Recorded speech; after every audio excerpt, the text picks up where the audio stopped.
예, 오늘은 제15강 대제사장의 예복과 직무 두 번째 내용을 공부하도록 하겠습니다. 지난번에도 말씀드렸지만은 책에서 순서상으로는 직무가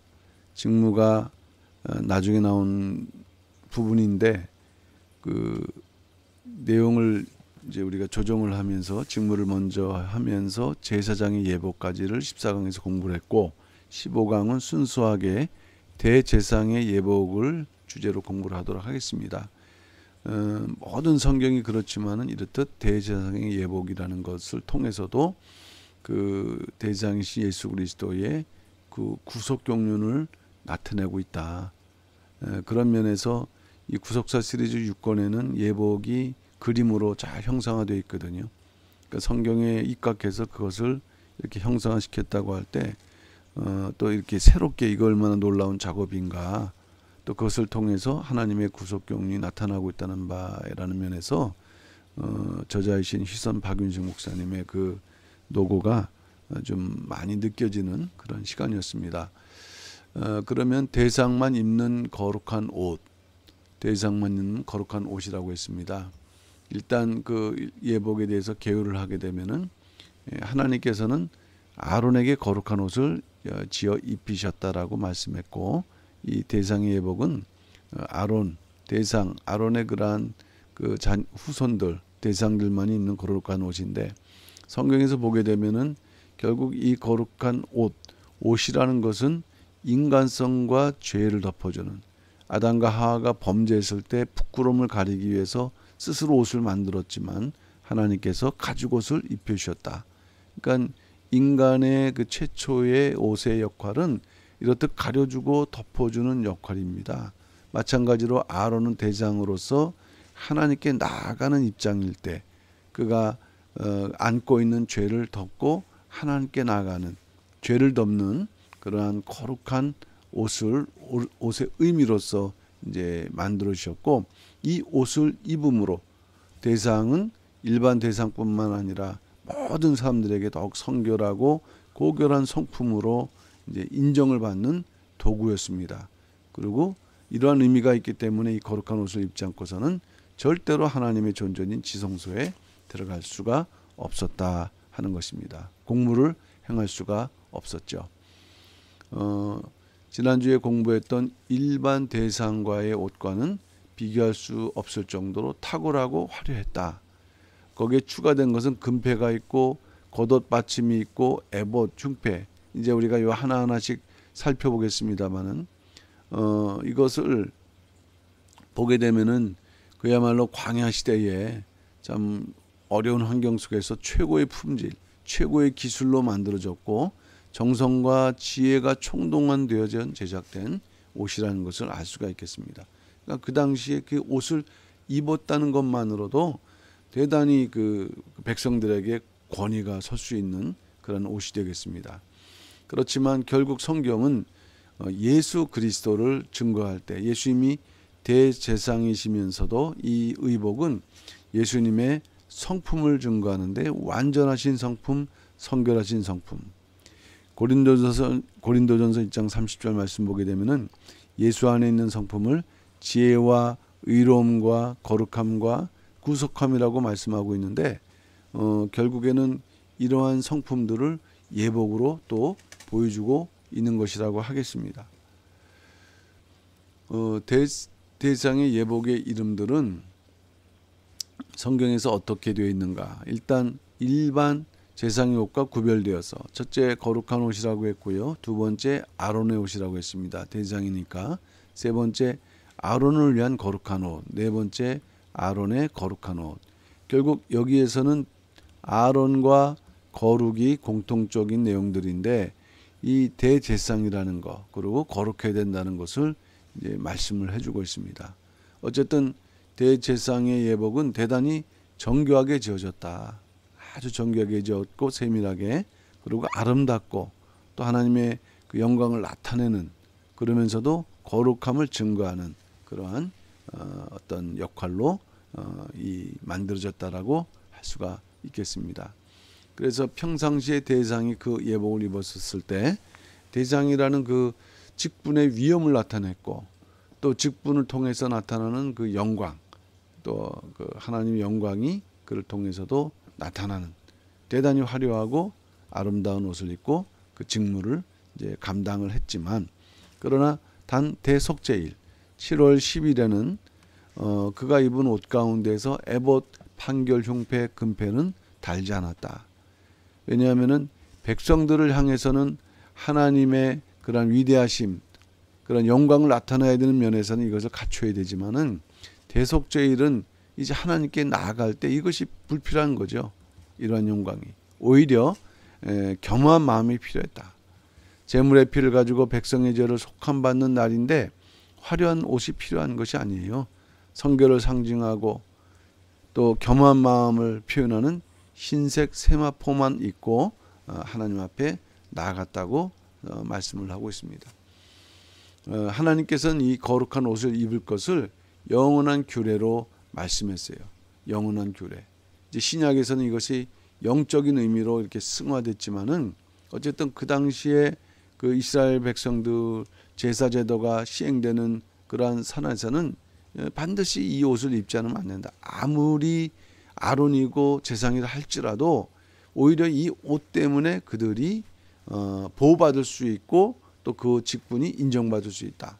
회막에 들어갈 때나 제단에 가까이 갈 때, 어떤 때든 공무를 시행할 때 그것들을 입어야만 죽지 않는다. 오히려 그 제사장들을 보호해 주시는 그러한 장치가 되는 것이에요. 그러니까 옷을 입는 것을 영원한 규례라고, 거룩한 옷을 입는 것을 영원한 규례라고 이렇게 말씀을 하셨습니다.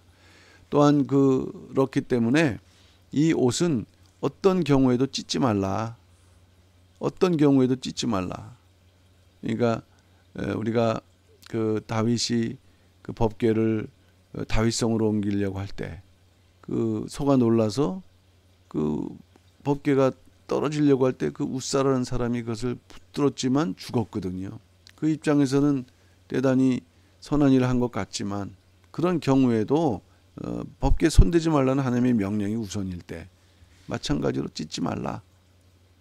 레위기서 21장 10절 자기 형제 중 관유로 부음을 받되 위임되어 예복을 입은 대제사장은 첫째 머리를 풀지 말며 둘째 그 옷을 찢지 말며 라고 분명히 이렇게 명령을 하셨어요. 자, 그런데 이것이 신약 시대에 와서 그 예수님 당시에 대제사장 가야바 한 18년 동안 그 대제사장을 했던 이 능력 있는 사람이거든요. 그러면서 예수님이 메시아인가를 신문할 때 예수님이 그 밝히는 가운데에서 참남하다 대제사장 옷을 찍었는데, 이것도 해서는 안 된 일이에요. 율법을 병한 하나님의 명령을 범하는 참담한 행동일 뿐이라는 말씀이죠. 하나님께서는 이 옷을 통해서 영광을 나타내시고 구속정연을 밝히기 때문에 이 옷이 지어질 때 이 거룩한 옷을 짓는 자조차도 대단히 하나님께서 지혜로운 영으로 충만케 하셨다. 하나님께서는 대제사장의 옷을 짓는 자들이 지혜로운 영으로 가득 채워진 자라고 이렇게 말씀했어요. 여기에는 그 이유가 있는 것은 이 지혜로운 영으로 그 채워진 자들이 만든 옷이, 그 만든 옷을 입고 사역을 행할 때 그 사역이 온전히 수행된다라는 하나님의 뜻이 여기 머물러 있는 것이죠. 그래서 이 거룩한 옷을 짓는 자들, 특별히 대표적인 인물이 오홀리압입니다. 오홀리압. 이 사람은 성막을 짓는 대표적인 부살렐과 오홀리압. 그럴 때 이 하나님께서 예복을 만드시게 할 때 그를 감동하시고 또 지혜를 주시고 총명을 주셨다. 그 결과가 무엇입니까?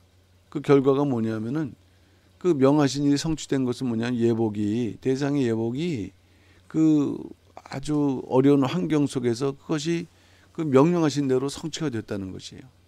명령하신 대로. 그러니까 결국 이것은 뭐냐? 어떠한 하나님의 일이든 간에 그 근원은 하나님께 있으시고 그 다음에 그 지혜로만, 주시는 지혜로만 가능하다. 이런 원리를 알고 늘 겸허히 하나님의 지혜를 구하면서 하나님의 일을 도모해야 된다. 어쨌든 성경의 가르침입니다.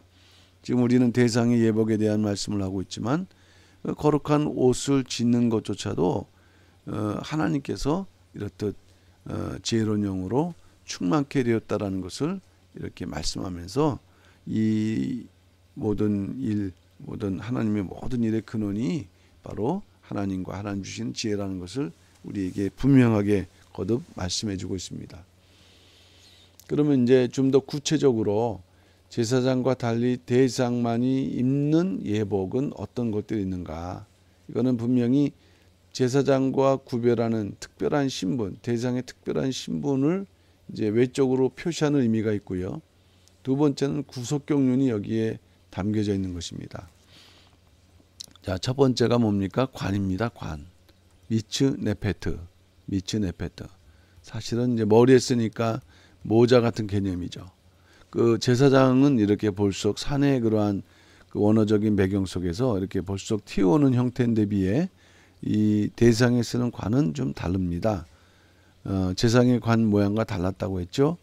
미츠네페트의 의미는 첫째 감다, 두르다, 말아서 싸다.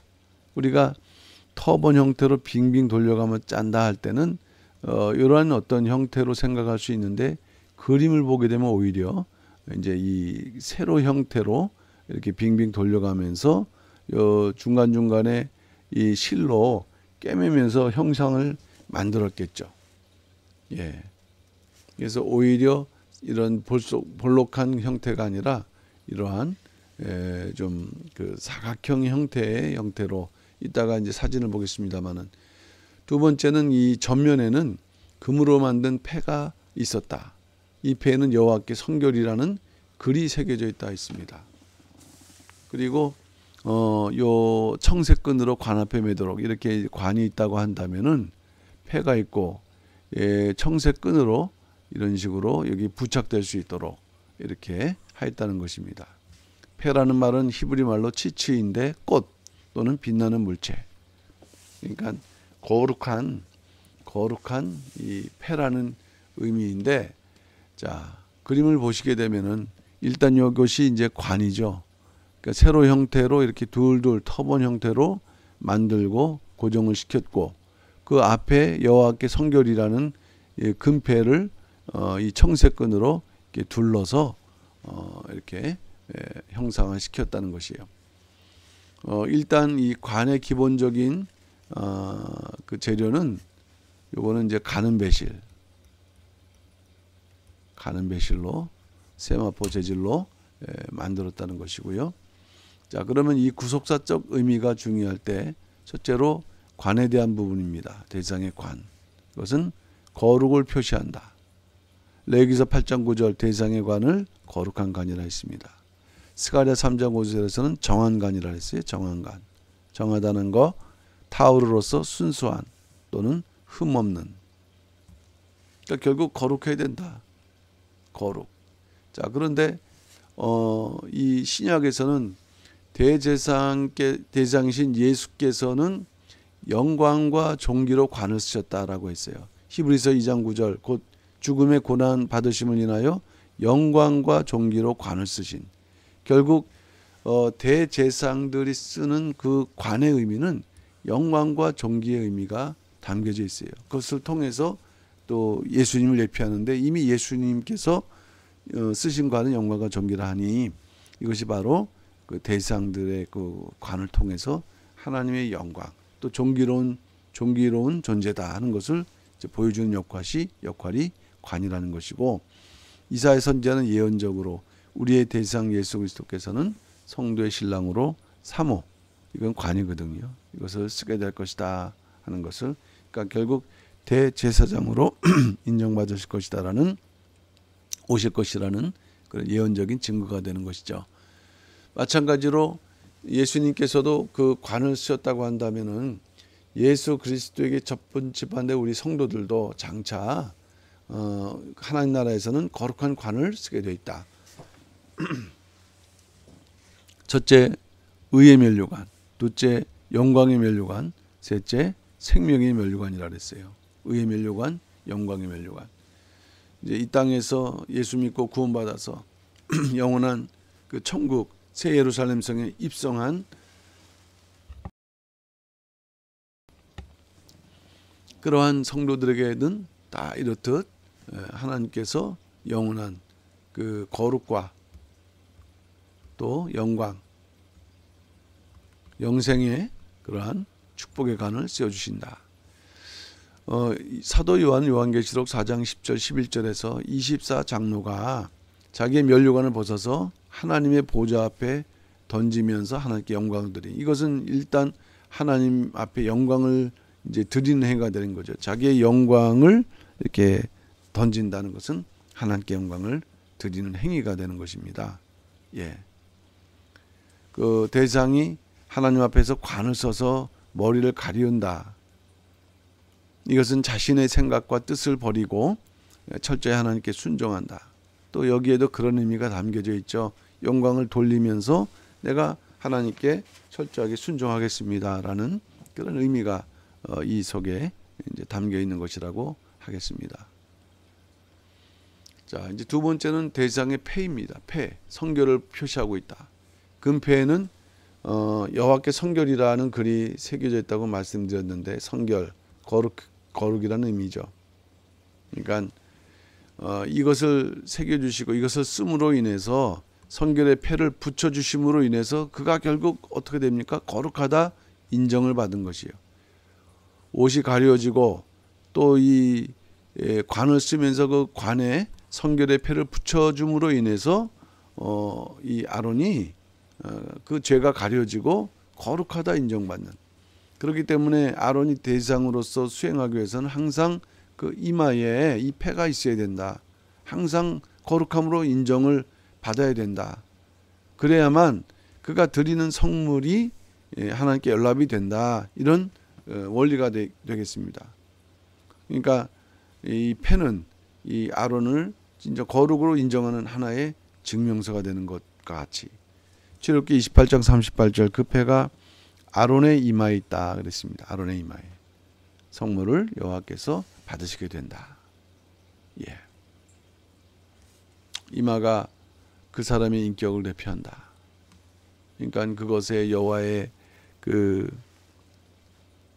인격이라는 건 그 사람의 전인격 아니겠습니까? 그러면은 그 모든 것을 하나님께서 거룩함으로 인정해 주신다. 결국 이건 우리에게 뭘 교훈하느냐면은 이 거룩해야 된다. 늘 거룩한 삶을 살아야 된다. 그렇지 않고서는 어떤 제사를 드린다 할지라도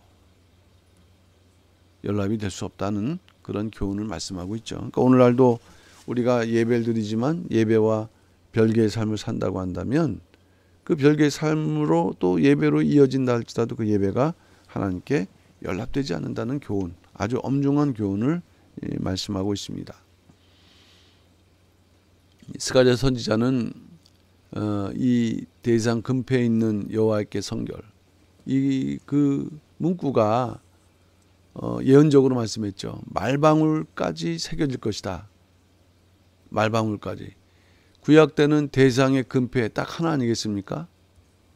그런데 이 여호와께 성결을 하나님께서 이제 말방울까지 새겨지도록 하신다. 말방울은 그 말의 목에 매다는 자굴방울. 그러니까 그 당시에 교통수단은 말입니다. 그러면 그 말이 움직일 때마다 소리가 나게 하는 이 방울. 대단히 흔한 물건이고 평범한 것인데 거기까지. 금패는 오직 대상 하나 있는 아주 고귀한 것이지만은 이것은 결국 뭐냐면은 이제 하나님께 대한 성결이 온 세상을 뒤덮는 시대가 도래할 것이다라는 그런 예언적인 말씀이에요. 마지막 재림 때 이제 우리 성경 말씀에 대한 지식이 세상을 가득하게 되면서 그것이 지식만 가득한 게 아니라 하나님의 통치와 더불어 이제 거룩의 방법이 되는 것이죠. 그러니까 말방울까지 흔한 아주 그 하나님에 대한 거룩이 이렇듯 정말 차고 넘치는 그런 마지막 때 하나님의 구원 역사가 있다는 것을 이미 스가랴는 이렇게 말방울 통한 여호와께 성결의 내용을 통해서 예언했다는 말씀이 되겠습니다. 두 번째는 에봇, 히브리 말로는 에포드인데 어떻게 보면은 대제사장의 예복의 가장 대표적인 그런 그 예복이라고 할 수가 있겠습니다. 직분을 행할 때 입는 거룩한 옷 중에 하나이지만은 가장 대표적이다. 형태는 겉옷 위에 입는 옷이죠. 겉옷.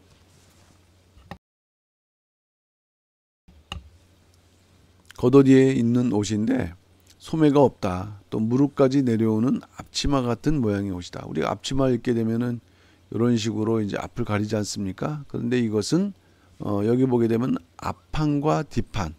그러니까 앞판이 있으면은 또 뒷판이 있고, 그래서 이것이 견대로 이렇게 연결되어 있는 이제 그런 형태를 말씀하고 있고, 무릎까지 내려오는 그러한 형태이다.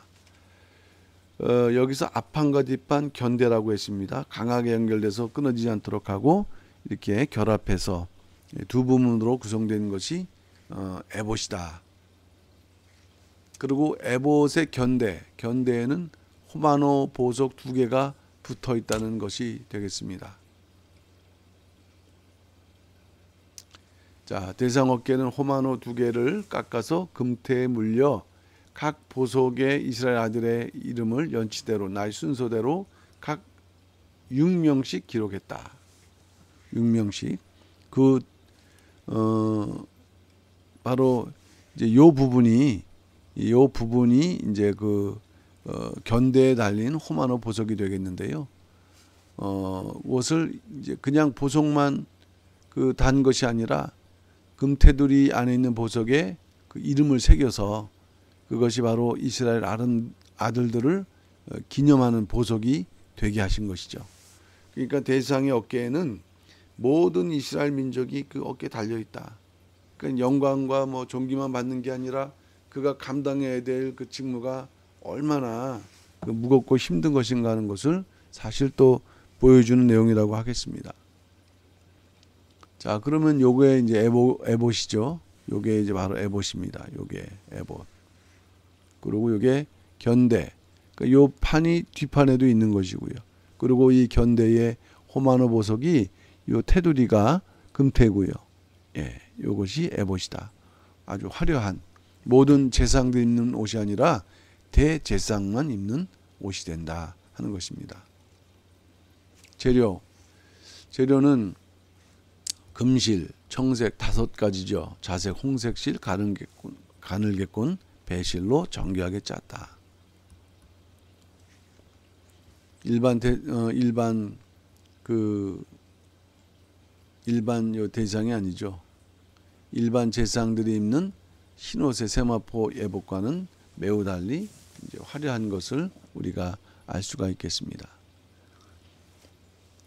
아까 저기 금실이 들어갔는데요. 금실. 출애굽기 39장 3절 말씀 볼 때는 금을 얇게 쳐서 실을 만들었다. 보통 그 세공 기술이 뛰어난 것이 아닌가 우리가 이제 알 수 있죠. 그러니까 놀라운 일이에요. 금을 얇게 쳐갖고 실을 만들었다고 한다면 그것을 이제 4가지 총 5가지 실로 이렇게 만들었는데 금실이 들어간 예복은 에봇, 2번째 에봇 위에 매는 띠, 3번째 흉패. 요것들이 바로 금실이 들어갔다. 이제 그만큼 금이라는 건 일반적으로도 없고 고대나 지금이나 마찬가지죠. 고귀한 것의 상징이고 화려한 것의 상징이고 존귀함의 또한 상징일 때 이 부분이 또 그만큼의 의미가 있다는 것을 이제 우리에게 보여주고 있는 반면에 속옷에 매는 띠, 속옷에 매는 띠에는 금실이 사용되지 않았다는 것입니다. 그래서 분명한 것은 대제상의 에봇과 일반 제상들이 입는 에봇은 구분됐다. 성경을 보게 되면은 그 어린 사무엘이나 다윗도 이제 에봇을 입었던 기록이 나타나는데 사무엘은 하나님께 이제 바쳐진 구별된 존재였기 때문에 하나님께서 이렇듯 어릴 때부터 그 에봇을 이제 입게 하셔서 평생 하나님을 섬기게 하셨고요. 다윗은 그 국가적인 잔치 분위기 그런 그 상황, 그 법궤를 이렇게 모시는 그런 가운데 임시적이지만 어떤 제사장의 그러한 품격을 나타내는 면에서 한번 입었던 그런 예가 있었지만 이 에봇은 제사장들이 입는 그러한 옷이 되겠습니다. 자, 그럼 구속사적인 면에서 볼 때 에봇을 입다라는 의미는 뭐냐? 그 자체가 첫째, 제사장이 되다라는 의미를 담고 있는 거예요. 왜? 제사장만 입는 옷이기 때문에. 그리고 두 번째, 제사장의 직무를 수행한다는 그런 의미를 사용되는 말입니다. 근데 비해서 여기에 관계된 에봇이라는 그 표현이 역사 속에서 이제 나타나는 사건들이 있는데, 그 첫 번째 에돔 사람 도액이라는 사람은 제사장을 쳐 죽인 일이 있어요. 제사장을 쳐 죽인 일. 그런데 이 표현을 에봇 입은 자를 죽인 것이다라고 했어요. 에봇 입은 자를 죽인 것이다라고 표현한 것이에요. 그러니까 이 자체가 무슨 의미가 있다는 얘기입니까? 제사장이라는 의미를 포함한다는 내용이 되겠고요. 그리고 이제 에봇이 없다라는 것은 그 시대에, 그 당시 상황에 제사장이 없다라는 의미를 포함하고, 더 의미 속에는 하나님과 무관하게 살고 있다라는 그런 의미로 이 에봇의 그러한 용도가 나타났고, 그 다윗은 이 도피 생활 가운데에서 그가 그 그일라 사람들이 자기를 그 사울 왕에게 넘겨줄 것인가라는 것을 물을 때 에봇을 사용했다. 에봇. 그러니까 이 에봇 자체가 의미하는 부분이 있기 때문인 거예요. 그 당시에 에봇은 또 하나님의 뜻을 물을 수 있는 도구처럼 이렇게 여겨졌기 때문인 것이죠. 사사시대도 에봇이 등장하는데, 이제 기드온은 그 미디안 군사에게 금을 탈취했습니다. 그 탈취한 금으로 에봇을 만들었는데, 이것이 형상화되면서 대단히 그 사사시대 사람들이 마치 하나님을 대신하는 것처럼, 그러나 그들이 에봇을 섬길 때 성경에서는 음란하게 섬겼다 그랬거든요. 그러니까 자기들의 욕심대로 에봇을 섬김으로 인해 갖고 오히려 그것이 그 집 기드온과 그 기드온의 집에 올무가 됐다. 그 만드는 데 들어가는 금은 한 220kg, 1700세겔인데 20kg. 오늘날 시대로 말하면 대략 10억 원 정도니까는 그 당시에도 이것이 얼마나 화려하고 또 그 가치가 있었겠습니까? 그러나 그것이 오히려 이스라엘 백성들을 범죄하게 하는 그러한 도구가 되었다는 내용이 되겠습니다. 그리고 이제 북이스라엘 에브라임 사람 미가라는 사람은 자기 개인의 신당을 세웠어요.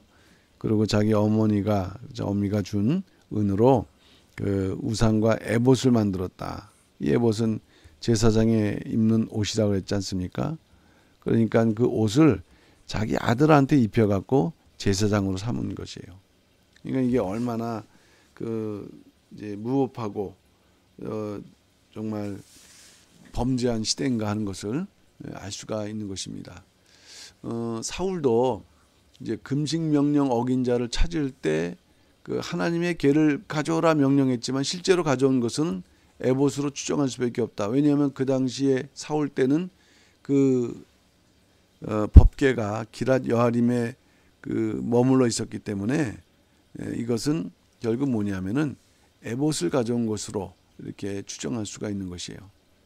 그리고 북이스라엘에서도 예배를 드릴 목적으로 에봇을 만들었다. 그러니까 결국 이 에봇이라는 것은 첫째는 그 하나님의 궤, 언약궤와 동일한 의미로서, 더 나아가서는 성전의 개념으로서 하나님, 그러니까 일반적으로는 그 하나님 그 예배 제사를 드리는 제사장 혹은 대제사장들이 입는 하나의 의복이지만은, 그러나 이것이 그 하나님의 뜻을 묻는다는 도구로서는 이와 같이 역사 속에서 언약궤, 그 다음에 또 성전이라는 의미까지 이렇게 확대되는 것을 보게 되면은 어쨌든 이 에봇이라는 것은 구약 시대 대단히 중요한 그러한 그 성물이 아닐 수가 없는 것입니다.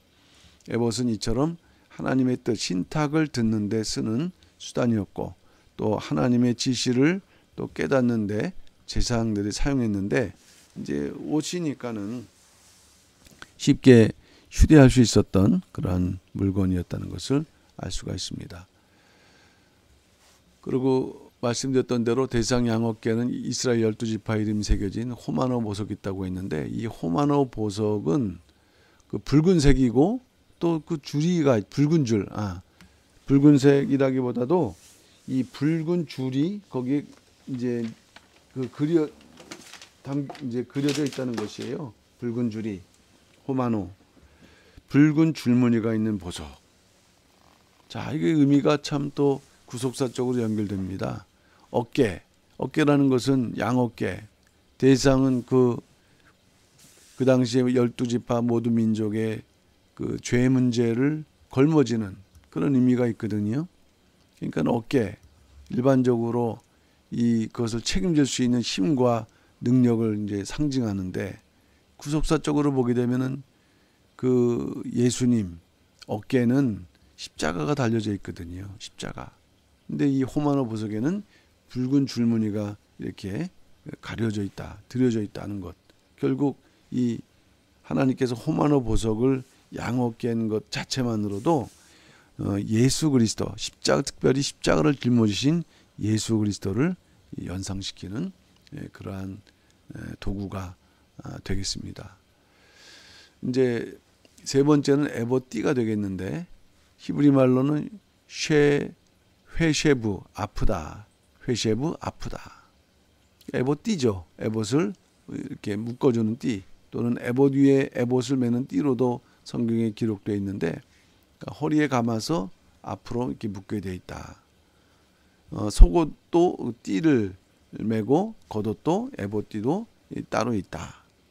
이 띠는 대단히 기묘하게 짠 띠라고 레위기서 8장 7절은 기록하고 있는데, 이것은 공교히, 기묘하다는 것은 아주 세밀하게 잘 만들었다는 것을 이제 말씀을 하고 있죠. 이것이 바로 에봇띠가 되겠습니다. 이것이 앞으로 허리쯤에다가 이렇게 묶어서, 재질은 똑같이 5가지 실로 만들어진 것이 에봇띠가 되는데, 속옷띠에는 금실이 안 된다고 아까도 말씀드렸는데, 구속사적으로는 어떤 의미가 있을까요? 자, 특별히 다니엘서 10장 5절 보게 되면 역사적으로 예언적이지만, 다니엘이 환상을 봤는데 세마포 옷을 입었다 그랬습니다. 그런데 그 허리에 정금띠, 우바스의 정금띠를 띄었다 그랬거든요. 자, 그러면 정금띠는 누가 하느냐? 이거는 제사장이 아니고 대제사장이 띠는 띠란 말씀이죠. 그러면 결국 이 한 사람은 누구를 예표할까요? 예수 그리스도.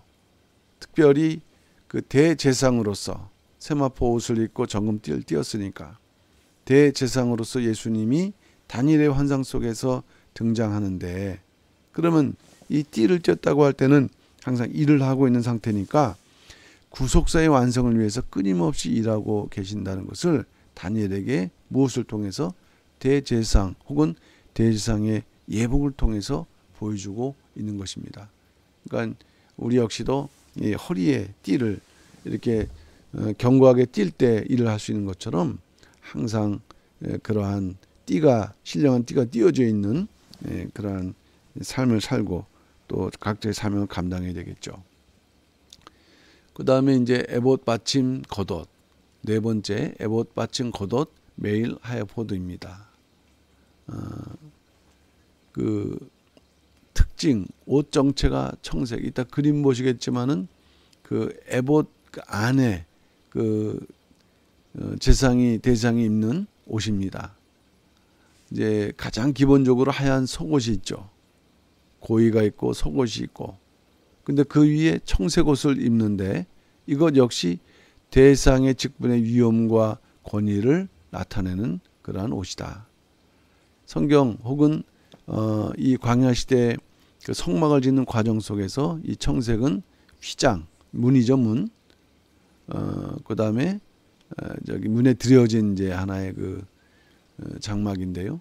그 다음에 앙장, 성막문, 뜰문, 이쪽에 이 청색으로 이렇게 그 재료가 청색이고 색깔이 청색이라는 말씀이에요. 그리고 또 어디에 이 청색이 들어가 있냐면은 아까 설명했던 것처럼 정금띠를 묶는 관에 제사장 머리에 정금띠를 묶는 띠가 청색이고, 그리고 흉패와 에봇띠를 연결하는 끈도 청색이고. 자, 그러면 이 청색에 어떤 공통적인 의미가 있을 것이다. 이게 붙들어 주는 거 아니겠습니까? 끈. 그러면 지금 보게 되면은 이 뭔가 연결해 주고 붙들어 주는, 물론 이제 지금은 그 에봇 받침 겉옷에 대한 색깔을 말씀하고 있지만은 일단은 뭔가 이 띠의 그 색깔, 또 연결하는 통로, 거기에 청색 띠가 있다고 할 때 측량할 수 없는 하나님의 은혜와 사랑과 은혜를 표현하는 색깔이 된다 하는 것이에요. 하나님의 크신 사랑과 은혜. 결국 대제사장 예수 그리스도의 풍성한 은혜를 내피한다. 잡을 수 없는, 또 잡힐 수 없는 그런 존재이지만 잡아주시면서 그 역할을 감당하게 하시는 하나님의 크신 사랑과 은혜. 예, 그것을 표현한 것이 청색인데, 그 에봇 받침 겉옷의 그 옷 전체가 청색이라는 것이에요.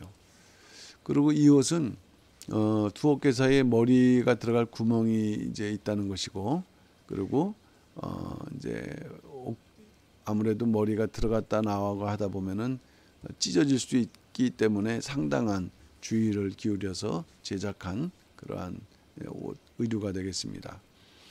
그리고 이 청색 옷의 가장자리에는 청색, 자색, 홍색실로 석류를 수놓았다.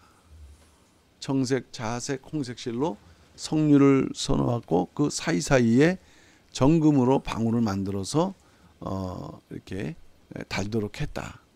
성경에는 개수가 나와 있지 않는데 탈무드에는 그것을 18개라고 이렇게 주장을 하고 있어요.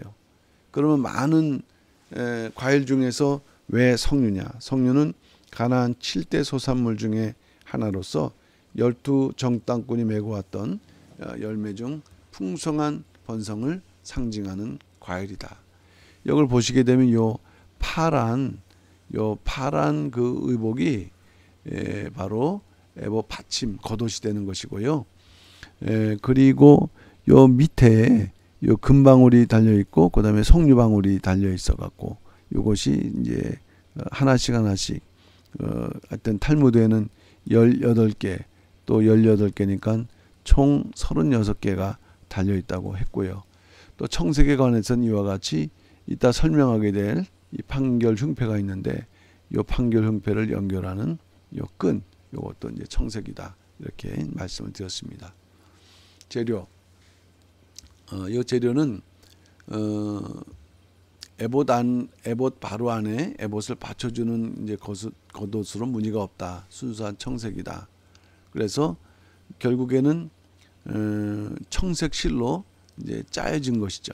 청색 실로 짜여지고, 아까 그림 보셨겠지만은 이 발까지 이렇게 내려왔지 않습니까? 그리고 이것이 한 조각으로 짜인 통옷이었다라는 것입니다. 자, 여기서 구속사적인 의미는 무엇일까요? 구속사적인 의미. 움직일 때마다 그 금방울 소리가 들리게 돼 있는 거예요. 움직일 때마다. 그러면 밖에 있는 사람은 그 소리만을 들어야 되는데, 이 금방울 소리는 밖에 있는 사람에게는 대단히 경건한 소리. 왜? 하나님 앞에서 그것을 실행하는 소리 아니겠습니까? 엄숙한 마음을 갖게 하는 소리가 된다는 거예요. 반대로 대상이 또 성소에 들어가 있는 동안에는 살아있음을 알려주는, 그러한 또 표시가 되는 거죠. 살아있다. 그러니까 결국 이 소리, 이 받침 겉옷, 청색 받침 겉옷의 그러한 의미는 소리, 소식, 아름다운 소식, 복된 소식, 복음, 기쁜 소식. 그러니까 결국 이 대장이 입는 그 옷 가운데에서 이렇게 소리, 하나님의 말씀의 소리를 상징하며, 그 말씀의 소리는 구원의 복된 소식이고, 이것이 전해지는 곳마다 이렇듯 석류 같은 생명의 열매가 무럭무럭 이렇게 맺혀진다는 것을 예표를 하고 있습니다. 마지막 5번째 판결 흉패가 되겠습니다. 호셴 미시파트, 호셴 미시파트. 판결 흉패, 흉패라는 것이니까 가슴 부분에 붙이는 패죠. 근데 얼마나 이것이 보석들이 12개가 박혀져 있기 때문에 얼마나 이것이 참 아름답고 장엄하고 신비해 보이는지 가슴에 딱 보이는, 결국 핵심이죠 사실. 그 내용을 보게 되면은 첫 번째로 볼 때 이제 역시 두 겹이 딱 앞부분, 보석이 달라있는 부분, 그 다음에 뒤, 요 사이에 이런 식으로 어떻게 보면 두 겹 사이에 이제 우림과 둠밈이 있는 이런 형식으로 되어 있거든요. 밖으로 보이는 흉패 한 겹에는 12지파를 상징하는 12개의 보석을 달았다. 이쪽 부분으로 본다면 안쪽에 있는 다른 한 겹이 되겠죠. 그리고 그 사이에는 우림과 둠밈, 우림과 둠밈에 하나님께서 이렇게 신탁할 수 있는, 하나님의 뜻을 물을 수 있는 그러한 도구가 요 안에 이렇게 들어가 있다고 했습니다. 지난번 설명했지만 우림과 둠밈은 국가의 중대한 사안을 결정할 때 하나님의 뜻을 묻는 이제 도구죠. 그러니까 그 에봇만으로도 하나님의 뜻을 묻는데 가장 이상적인 것은 바로 이 판결 흉패 안에 있는 우림과 둠밈이었다. 12개의 보석을 가진 흉패는 위쪽은 금사슬에 매여 대상의 어깨에 두 견대에 붙어있는 호마노 금태에 고정되었고, 아래쪽은 청색 끈으로 대상의 에봇 허리띠에 매어 에봇에서 떨어지지 않겠다. 이런 정사각형의 그 판결 흉패에 이런 고리가 있다는 말씀이에요. 고리가 있어서 위로, 그 다음에 아래로 에봇띠, 그 다음에 견대로 이런 식으로 연결되어 있다는 것을 말씀하는 것이죠. 두 번째로 볼 때 네모 반듯한 흉패 위에는 한 줄에 3개씩, 4줄로 한 줄에 3개씩 이런 식으로 12개의 보석이 달려있는데 왜 12개냐? 이거는 12지파의 이름을 상징을 하고 있다. 성경에 기록은 없지만은 우리가 성경적인 원리에 생각해 볼 때는 12지파, 그리고 위치를 어떻게 점할 수 있느냐 보게 되면은 일단 기준은 광야 행군할 때 하나님께서 동쪽 지파, 서쪽 지파, 남쪽 지파, 북쪽 지파, 그 가운데서도 선두 지파, 예를 들어서 동쪽은 유다 지파죠. 그리고 이제 그림 보시면 나중에 또 아시게 되겠지만요, 그 루벤, 그 다음에 에브라임, 단 지파, 이런 식으로 선두 지파 위주로 해서 이렇게 우리가 이것이 성경에 기록되어 있진 않는다 할지라도 이러한 원리를 통해서 우리가 그렇게 생각할 수 있다는 것입니다. 그리고 12보석 하나에는 12지파의 이름들이 각각 인을 새기는 방법으로 새겨져 있고, 그리고 성소에 들어갈 때는 반드시 이 패를 가슴에 붙이고 들어갈 때 그것은 안고 가는 거죠. 이스라엘의 그 지파, 자기를 위한 것이 아니라 누구? 이스라엘 백성들을 짊어지고 가고 그 죄를 짊어지고 나아가는 이제 중보 사역을 상징하는 내용이 되겠습니다. 그리고 셋째로 볼 때 12개의 보석을 가진 흉패는 금고리에 매어 대상 양어깨 호마노에 붙어있는 두 견대에 고정되어 있으며 또 대상의 허리띠에 매어 있다. 이건 아까 설명됐던 부분이기도 한데, 그렇기 때문에 금고리는 총 6개가 되겠습니다. 금고리 요거 이제 그 폐에 4개가 있고요. 그 다음에 그 허리띠에 고리가 2개가 있는 거예요. 그러니까 총 6개가 있는 거고, 그 다음에 이제 금고리 위에 요 견대 쪽에는 호마노로 된 보석, 호마노로 된 보석이 이렇게 있다고 한다면 이런 그러한 고리가 있고요. 이건 이제 금고리라 하지 않고 요거는 하나의 그 금태에 이렇게 붙을 수 있는 이러한 하나의 그 장치고, 거기에 이제 금사슬로 요 흉패하고 이렇게 연결하는 그런 식으로 되어 있다는 말씀이 되겠습니다.